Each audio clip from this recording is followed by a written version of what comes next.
I told you I drew my weapon once. I didn't pull the trigger. I drew my weapon once on a man that was a terrible, terrible human being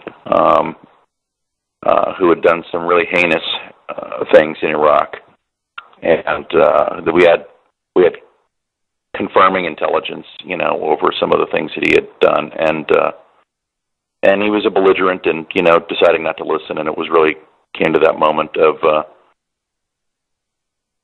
recognizing that I could do this, and feeling,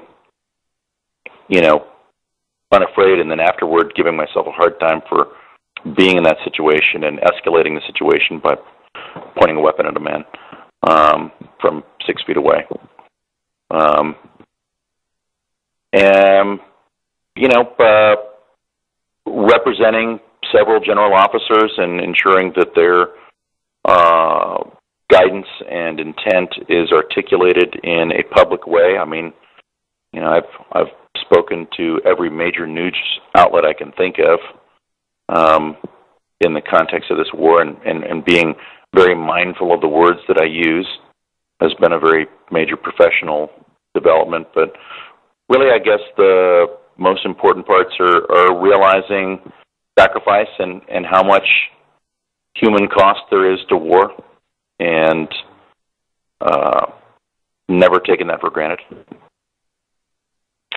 Okay, is there anything that I should ask you that I have not asked you? Am I still the most handsome guy in your memory from UCLA? Yes. Than yourself. No, I don't know. I'm really honored to be interviewed by you, Luke. I'm it's been interesting to see the different branches and sequels of the paths that we've migrated along over the last 2 decades, and it's just exciting to be back in touch with my my battle buddy, if you will, from Japanese class from 22 years ago. Yeah. I think